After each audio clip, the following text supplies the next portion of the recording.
Volume 5, a great collection of tons of Softube products. If you can't mix with Volume 5, something's wrong because it gives you a little bit of everything at a huge savings too, almost about 80% off compared to buying the plugins individually. And then on top of it, there's upgrade paths. So check it out. Just off the top of your head, is there any product that either is part of Volume 5 or anything right now that's Softube that is really just kind of resonating with you? I know you said you've done some recent mixes that are almost entirely Softube or entirely Softube, right? Yeah, I mean, I think some engineers they like to challenge themselves that way, sometimes limit their tool set. But the funny thing was, like, there was really no limit to the tool set. Like, pretty much everything I wanted to use was there. I use Softube stuff constantly on every mix. I mean, some of my favorites are the Tube Tech. I certainly love the Summit compressor, amazing. The Weiss stuff, which is a completely different philosophy. It's all about, like super clean, clear, and like no coloration. What else do I use? I use Amp Room. I use actually I use the FET compressor quite often. I find I can get stuff out of that I really, really like. Here's 4 tracks that I was sent that are just completely directly clean recorded guitar.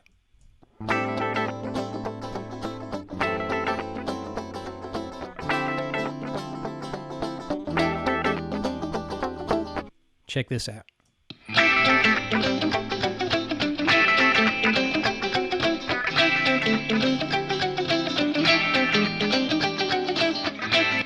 So totally different change in character right there, right? Just being able to throw Amp Room on. It's funny. I don't just use it on guitars. To me, it's about vibe, and it kind of like can shift the way something feels, and can also really make something feel a lot more alive. That's kind of what I like about it. I mean, as a recordist, as somebody who loves to really pick apart like why and how to use mics in a room, all those things can really kind of help you define a tone, shift something from sounding like that guitar that you had recorded dry sounded cool, it sounded good, but it had a lot more vibe, and that's kind of how I use them. They're like vibe tools for me.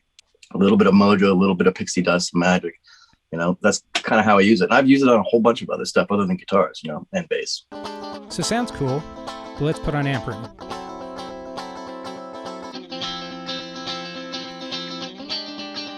Instantly changes everything. Not a bad part, but just kind of standard and basic. But with Amp Room engaged,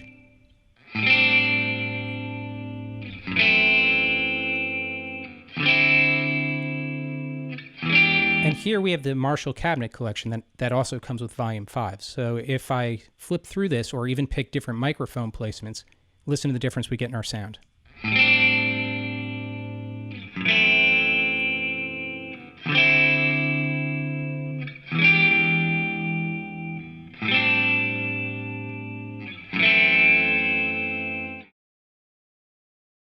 Volume 5 now comes with the Weiss EQ MP, which takes the flagship Weiss EQ1 and takes the EQ, the minimum phase algorithm from it, and puts it into a plugin that you can now use on multiple tracks in your DAW, which is incredible. Amazing. So, yeah, Ryan, I'm just, I'm wondering if you have a workflow. Let's say you're given a session, it's got 6 drum tracks up to, we've all seen the 20 and sometimes even more drum tracks. How do you even approach that in terms of deciding where you want to start sculpting sound? Well, of course, every song is different, but I mean, you have to think of like what are people used to hearing in terms of like genres. So like, is this like a really tight sound? Am I going to really utilize the room mics a whole lot more? In general, though, I would say I kind of start building from both the room mics and the overheads, because I know I'm going to be able to sneak in the kick drum and the snare drum and the toms, the hi-hat close mic, and whatever else they provided at the time. But, even, with, I think at the most basic, if I'm provided the least amount of options, meaning they just gave me maybe even one overhead, not even a stereo pair, that's kind of where I start, because I want to hear like how the drums sound in the room.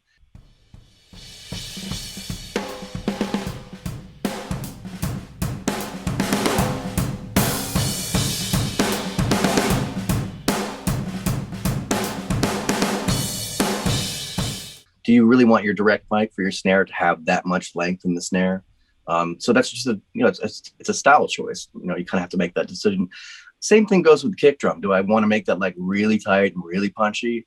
Maybe I'm going to think about like rolling off some of that super low end so that it kind of cleans up that low end part of the kick where it gets tight and it sort of sits with the rest of the kick. Because if it's just too aggressive, it can seem out of place. And the transient shaper is great for that. I personally, I use console one in almost every mix. And so the transient shaper in the shape section is like something that just the tiniest amount can get things sitting right without even reaching for an EQ. But let's actually start with what you said with the kick. I mean, the one thing that bothers me about this kick, if we listen to it, is it is a little kind of woofy, missing some of the. It's got a little cardboard box in there. Exactly. You know, so many people tell me all the time they're afraid to cut the lows on a kick, but removing some of those sub lows are perfect. With the Weiss EQ MP, since this is kind of our surgical EQ, you don't have to be afraid of that. So I'm going to remove some of that.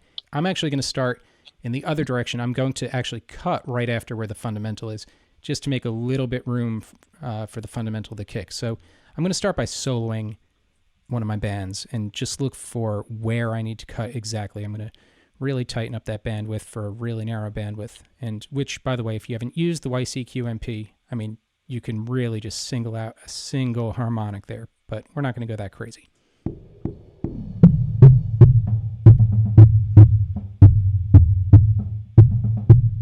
Yeah, so right in there, there's nothing I'm hearing that gives definition to the kick.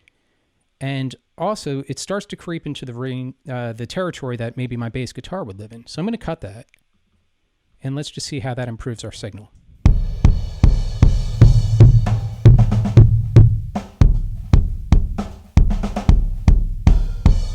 And that's probably all I need to do in the low end. The one thing that was bothering me about the snare is that when we started mixing it in with the overheads, I just heard way too much ring. So I just want to go in and find that ring. I also want to high pass that snare so we're not getting too much rumble in there if there is any.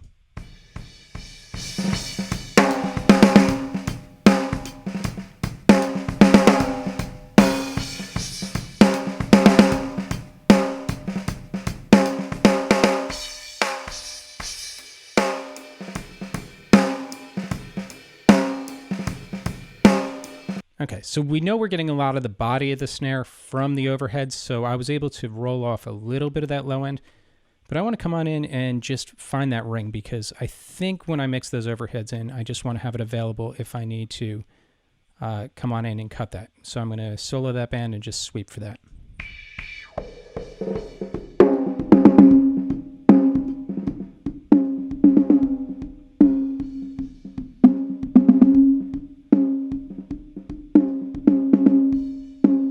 And right there, I mean, you could really get a nice narrow bandwidth.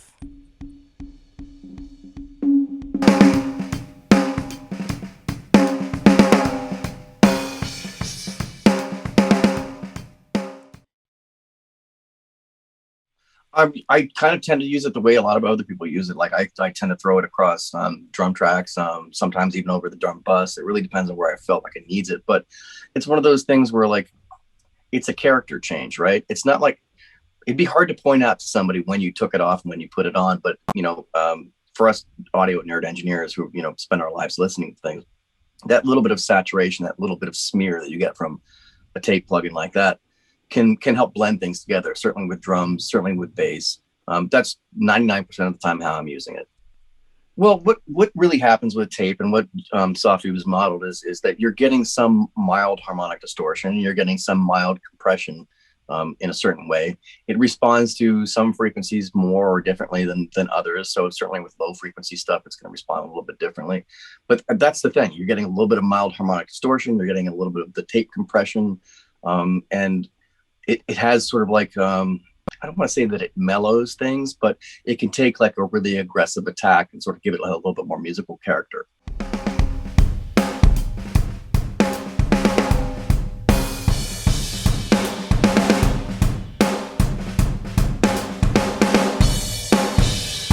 Yeah, so that already sounds better than where we started before. And on my drum bus, I made a quick drum bus here, and I put harmonics, which if you haven't checked out harmonics, also a Volume 5 product. This is like my new favorite magic on drums. One of my favorite things, dude. That is a great plugin. I use it way more than I want to admit. I want to know where you're using it because I have my little secret sauce that I get out of harmonics, which I'm about to share in a sec. I find it's very interesting on vocals, to be honest with you. I use it on vocals a lot, especially when I want to give an ad lib vocal or some other, like maybe not the lead. Sometimes the lead does need it too a little bit. It can give you a character that I have a hard time getting any other way. I mean, yeah, you can drive a compressor to give you a little bit of distortion and all that kind of stuff, but it's a little bit different flavor. For me, it's another one of those things I call them like a flavor module. It gives me a chance to make something in context with the rest of it texturally different. And so I employ it that way. I use it for vocals. I've used it, on obvious things like bass when I want to give a little bit of hair to the bass. Like if I get a bass track that was just a DI input, right? There's really not a lot of character that you're going to find me using that. You're going to find me using Amprum on that to sort of like give it its own space, its own sort of like texture in the song. That can be really, really, a really good creative tool to give it a completely different vibe. I'm going to share my favorite thing to do with harmonics. So first of all, I'm going to put in bypass. Let's listen to our drums.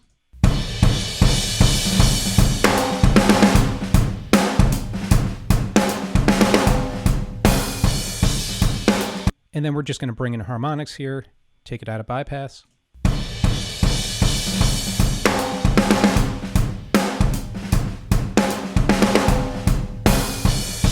Okay, already it sounds better with this nice transformer low-end distortion, but here's the secret sauce for me, this DTC, this dynamic transient control, taking it counterclockwise just to make the room sound open up, really does it for me. Listen to what this does on drums. And I'm also going to use the character knob to brighten it up a bit. So.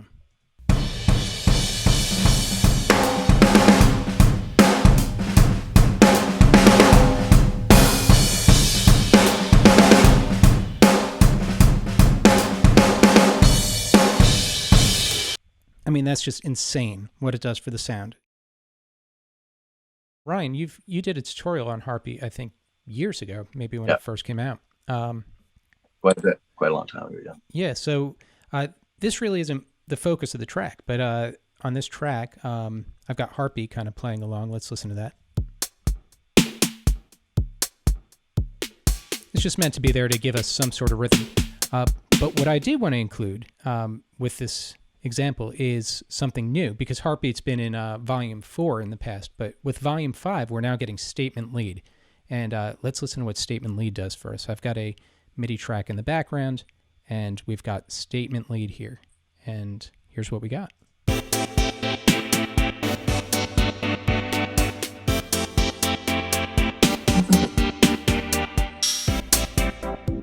Add some additional delay and some additional reverb in there.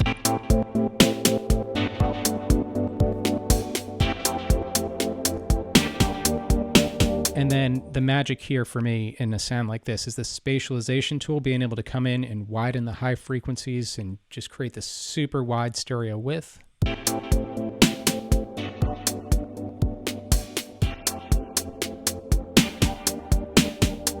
I do try to like play under the vocalist most of the time. I think, keyboard solos can be fun and great and stuff, but I try to support the vocalist. I try to support the rest of the band as much as possible. So often I'm doing like padding, and I'm trying to find sounds that like sort of blend underneath things to give them weight and kind of like progress parts, and sort of like build energy and stuff like that.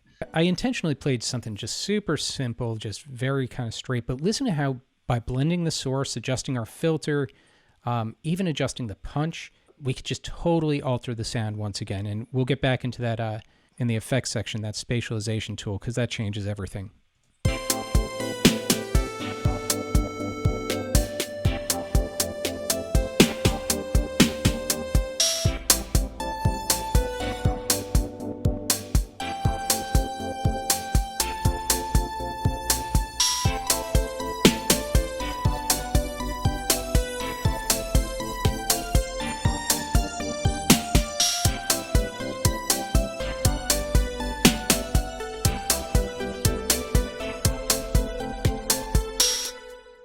If you haven't checked out Ryan's video that he did for Softube, we just talk about just general philosophical tips about mixing, and he gives some tips about just how he works in a mix with Console 1.